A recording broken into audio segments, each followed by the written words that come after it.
आप सभी बच्चों को आज फिर से झारखंडी जोहार। और आज एक स्पेशल दिन है हम लोगों के लिए, खास करके हम सभी भारतीयों के लिए, क्योंकि आज 14 अप्रैल है और आज डॉक्टर भीमराव अंबेडकर की जयंती है, जो हमारे देश के संविधान के निर्माता हैं।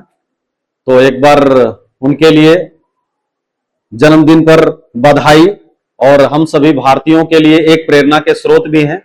तो चलिए आगे हम लोग क्या करते हैं, जैसा हम लोग देखते चल रहे हैं कि इलेक्ट्रोस्टैट चैप्टर जो है वो एकदम कड़ी बाय कड़ी बताते चल रहे हैं, और एक एक करके आप देखते जा रहे होंगे कि कोई भी टॉपिक छूट नहीं रहा है, और साथ ही साथ लैंग्वेज को इजी करके आपके पास रखा जा रहा है। तो हम लोग कोशिश करेंगे आने वाले टाइम में, आपको बता दे रहे हैं कि कल या परसों से जो है वो क्लास 10 का भी फिजिक्स का जो हिंदी मीडियम का टॉपिक है वो भी क्लियर करने वाले हैं। तो आप इसमें बने रहिए, और साथ ही साथ आपके भाई बहन वगैरह जो होंगे तो उन सभी को जोड़ने का काम कीजिएगा, जिससे क्या होगा कि बहुत सारे जगह पर क्या होता है कि फिजिक्स वगैरह समझने में दिक्कत होता है।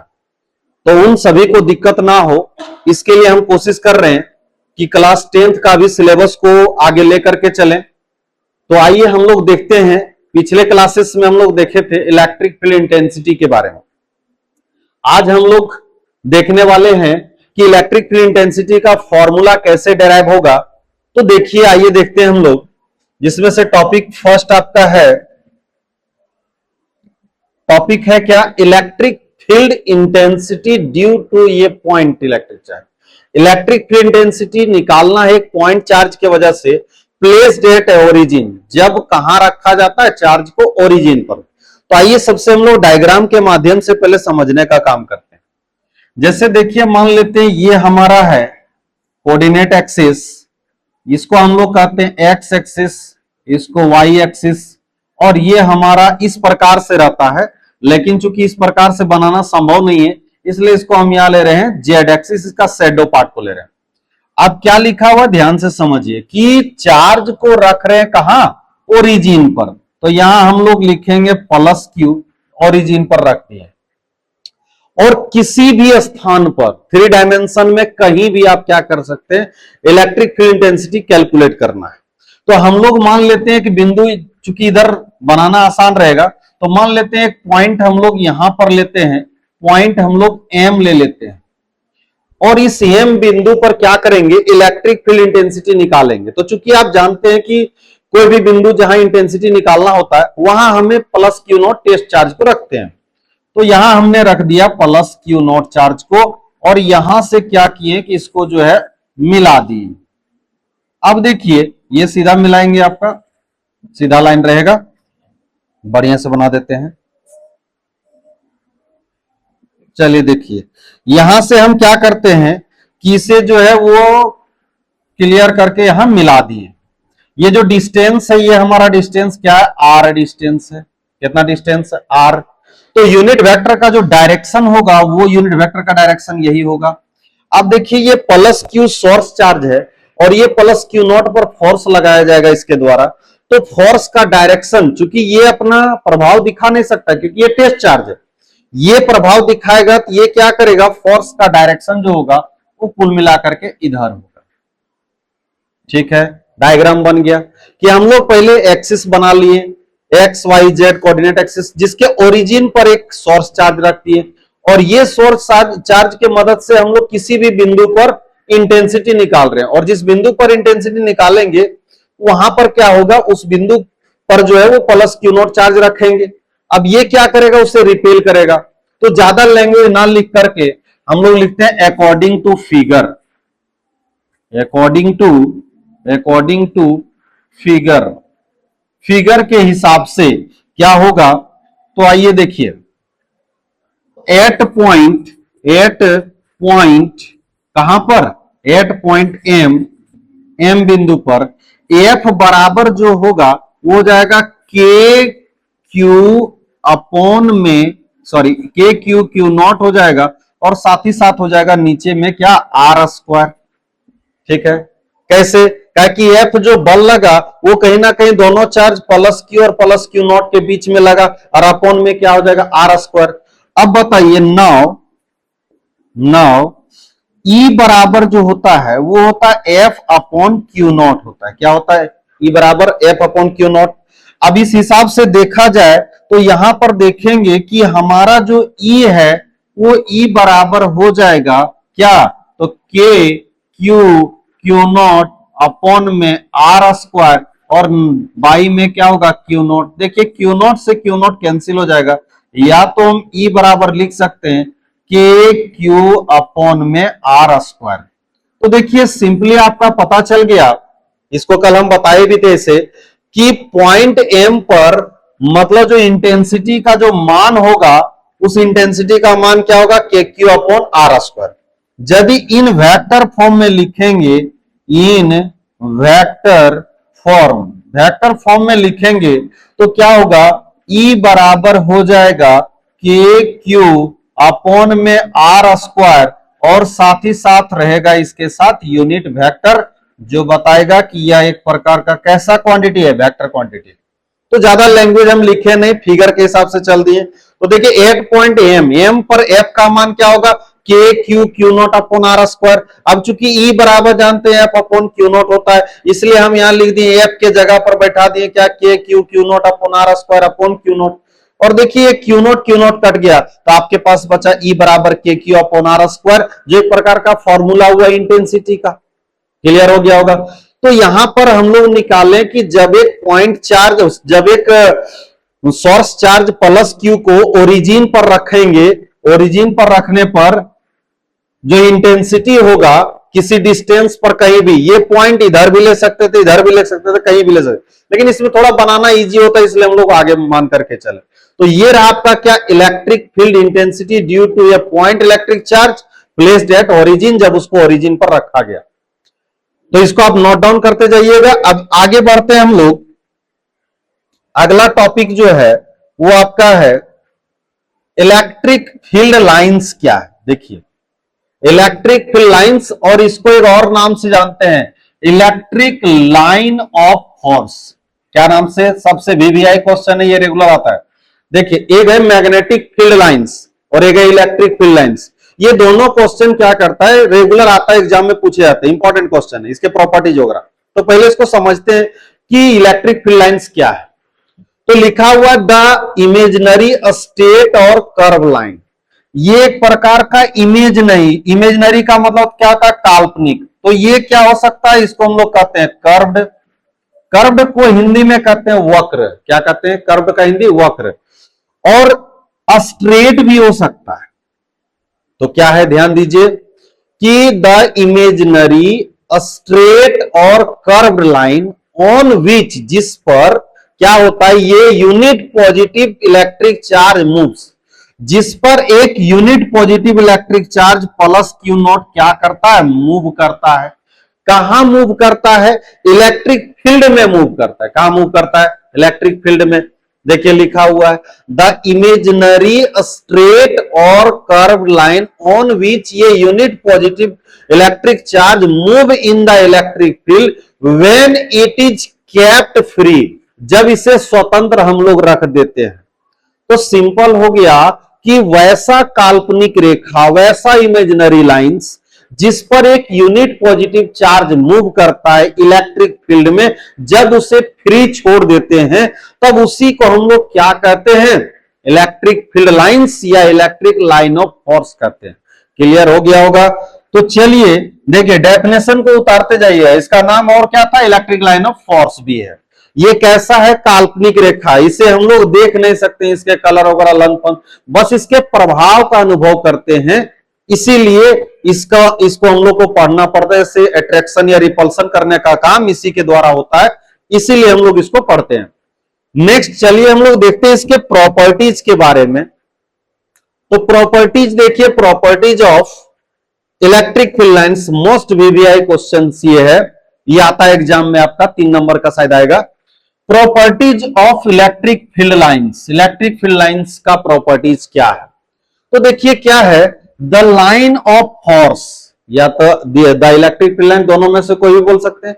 The line of force starts from the positive charge and and eight the negative charge.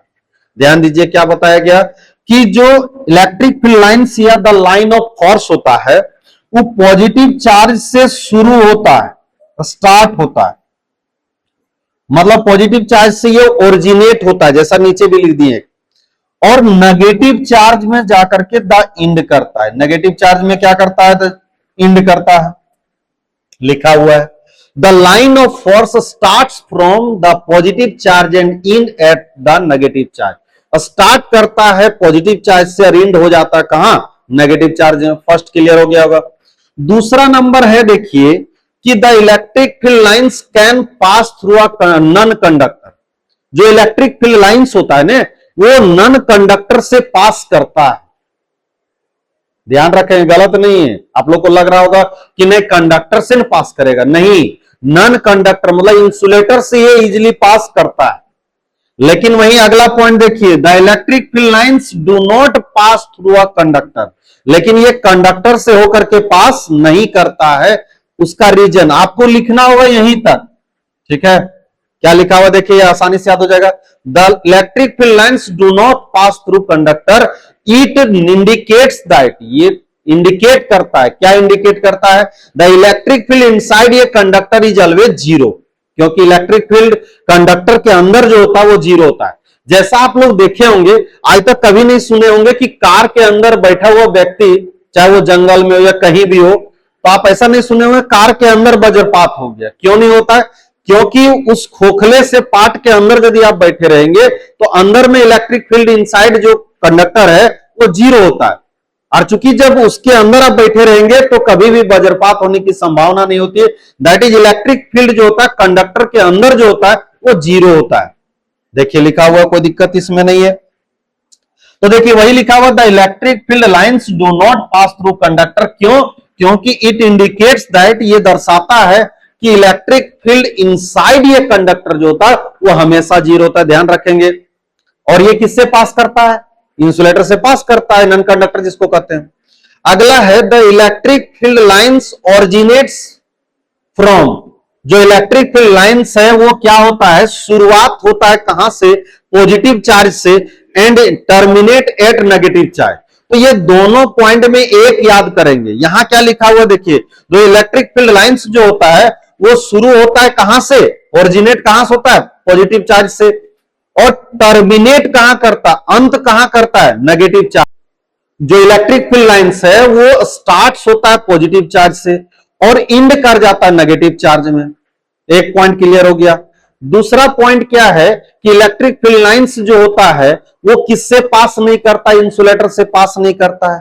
तीसरा पॉइंट क्या था? इलेक्ट्रिक फील्ड लाइंस जो है वो इजीली मतलब पास कर जाता है इंसुलेटर से, लेकिन पास नहीं कर पाता है कंडक्टर से।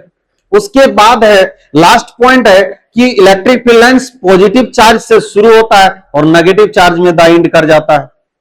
चलिए और भी इसके देखिए प्रॉपर्टीज हैं। तो लिखा हुआ है देखिए, 5वां नंबर प्रॉपर्टी क्या कहता है कि the tangent drawn at any point, the tangent drawn at any point on electric line of force gives direction of electric intensity at that point. ध्यान दीजिए कि जब हम लोग इलेक्ट्रिक फील्ड लाइंस के किसी बिंदु से स्पर्श रेखा खींचेंगे, जब हम लोग क्या करेंगे कि एक टेंजेंट खींचेंगे, स्पर्श रेखा खींचेंगे इलेक्ट्रिक फील्ड लाइन के ऊपर, तो वो क्या बताता है? तो वो इस जगह पर इलेक्ट्रिक फील्ड के डायरेक्शन को बताता है। ध्यान से समझिए, the tangent drawn at any point, the tangent drawn at any point, जैसे यहां से भी टेंजेंट खींच सकते हैं किसी भी बिंदु से। लिखिए, the tangent drawn at any point on the electric field lines, ये जो इलेक्ट्रिक फील्ड लाइंस है उसमें यदि हम टेंजेंट खींचते हैं किसी बिंदु से, ठीक है, on electric line of force या electric field line gives direction of electric field intensity at that point. तो वह इलेक्ट्रिक फील्ड इंटेंसिटी के डायरेक्शन को बताता है उस बिंदु पर जिस बिंदु से उसे खींचा गया है। क्लियर हो गया होगा। तो the tangent drawn at any point on the electric field lines या electric line of force gives the direction of electric intensity at that point. चलिए उसके बाद क्या है, देखिए 6वां number point, the line of force exert a lateral pressure on each other. मतलब जब दो फील्ड लाइंस आपस में जाएंगे, बढ़ेंगे आगे, तो क्या करेंगे कि एक दूसरे पर, जैसे बच्चा क्या करता है जब लाइन में लगाते हैं परेड कराने के लिए, तो ऐसे करके वो चेक करता है कि हमारे आसपास कोई नहीं। इसका मतलब उसी तरह से जो इलेक्ट्रिक फील्ड लाइंस जो होता है जब आगे मूव करता है तो एक दूसरे पर लेटरल प्रेशर अप्लाई करता है, क्योंकि उन दोनों पर प्लस क्यू नॉट और प्लस क्यू नॉट चार्ज क्या होता है, जाता है। तो इसके वजह से एक दूसरे को रिपेल करने में लगा रहता है, मतलब एक दूसरे पर प्रेशर अप्लाई कर देता है। तो the line of force exert a lateral pressure on each other. Clear हो गया होगा। अब 7वां number point, two electric field lines can not intersect to each other. दो इलेक्ट्रिक फील्ड लाइंस जो है वो कभी इंटरसेक्ट नहीं करते हैं। कहने का मतलब जैसे ये दो फील्ड लाइंस है तो एक दूसरे को इंटरसेक्ट कभी नहीं कर सकते, ये संभव नहीं है। सवाल उठता है क्यों संभव नहीं है? क्योंकि जब इससे हम टेंजेंट खींचेंगे तो यहां मान लेते हैं E1 हो गया और यहां से फिर टेंजेंट खींचेंगे तो ये E2 हो गया। अब बताइए कि किसी एक बिंदु से इलेक्ट्रिक फील्ड का दो डायरेक्शन संभव है? नहीं है। क्या बोले? जब दोनों फील्ड लाइंस आगे बढ़ रहा था तो उस दौरान में क्या हुआ कि जब जहां इंटरसेक्शन किया वहां पर दो टेंजेंट खींचा गया। अब वहां दो टेंजेंट जब खींचा गया तो वो दो डायरेक्शन बताएगा इलेक्ट्रिक फील्ड इंटेंसिटी का। तो क्या एक ही बिंदु से दो डायरेक्शन संभव है? नहीं है। तो लिखा हुआ उसका रीजन देखिए, कभी कभी पूछता है why two electric field lines do not intersect to each other. एक स्पेशल क्वेश्चन बना दिया। तो देखिए आराम से, एकदम सिंपल लैंग्वेज है। If two electric field lines intersect each other, if two electric field line intersect each other, यदि दो इलेक्ट्रिक फील्ड लाइन इंटरसेक्ट करता है एक दूसरे से, देन तब at the point of intersection, तो इंटरसेक्शन के स्थान पर देखिए क्या है, if two electric field line intersect to each other, यदि दो इलेक्ट्रिक फील्ड इंटरसेक्ट करता है, then at the point of intersection, intersection के बिंदु पर जहां प्रतिच्छेद कर रहा है उस जगह बिंदु पर, two tangent can be drawn, दो टेंजेंट खींचे जाएंगे।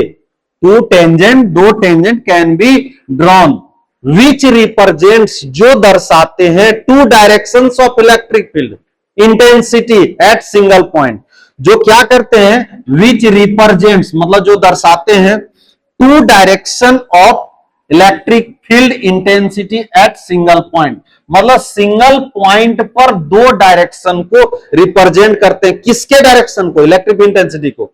दिस इज नॉट पॉसिबल, जो कभी संभव नहीं है। क्लियर हो गया होगा कि यदि एक दूसरे को इंटरसेक्ट करते हैं तो इंटरसेक्शन के बिंदु से दो टेंजेंट खींचा जाएगा जो दो डायरेक्शन इलेक्ट्रिक फील्ड का दर्शाएगा एक ही बिंदु से, जो संभव नहीं है। तो याद करने के लिए लैंग्वेज बड़ा सिंपल है, देखिए ध्यान से। If two electric field lines intersect to each other, then at the point of intersection, two tangents can be drawn which represent two directions of electric intensity at single point. This is not possible या which is not possible. तो देखिए clear हो गया। फिर से एक बार क्या कीजिए, थोड़ा सा एक बार रिवीजन हल्का सा कर लीजिए टोटल। जैसे देखिए क्या है, पहला है कि the line of force start from positive charge end in on negative charge. दूसरा, the electric can pass through non conductor और do not pass through conductor. क्यों नहीं पास करता है? क्योंकि इलेक्ट्रिक फील्ड इनसाइड जो होता है कंडक्टर जीरो होता है। अब the electric field lines originate from, ये ओरिजिनेट होता है कहां से? पॉजिटिव चार्ज से। और टर्मिनेट मतलब अंत कहां करता है? नेगेटिव चार्ज में अंत करता है। उसके बाद देखिए यहां पर था आपके पास कि the tangent drawn at any point, जब टेंजेंट खींचेंगे किसी बिंदु पर जब किसी बिंदु पर on the electric field line, मतलब इलेक्ट्रिक फील्ड लाइंस के किसी बिंदु से टेंजेंट जब खींचेंगे, gives direction of electric intensity. तो किसका डायरेक्शन देता है? इलेक्ट्रिक इंटेंसिटी के डायरेक्शन को देता है। अब उसके बाद the line of force exert lateral pressure on each other, जब इलेक्ट्रिक फील्ड लाइंस पास करते हैं तो वो क्या करते हैं? एक दूसरे पर लेटरल प्रेशर अप्लाई करते हैं। उसके बाद two electric field lines can not intersect to each other, दो इलेक्ट्रिक फील्ड लाइंस आपस में कभी इंटरसेक्ट नहीं करते हैं। उसके रीजन यहां लिखा हुआ है कि यदि इंटरसेक्ट करेंगे तो एक ही बिंदु से दो टेंजेंट खींचा जाएगा, जो संभव नहीं है। तो आपका क्लियर हो गया। इसमें क्या देखिए 7 पॉइंट है, मेनली तो 6 पॉइंट है, आपको ज्यादा से ज्यादा 4 पॉइंट लिखना होता है। तो 7 पॉइंट इसलिए लिख दिए ताकि आप एक दो को भूल भी रहे तो लगभग आपके पास याद रहेगा। इसलिए कोशिश कीजिएगा एकदम एक लाइन का है उसको याद कर लीजिएगा। तो क्लियर हो गया होगा, यहां तक कोई प्रॉब्लम नहीं होना चाहिए।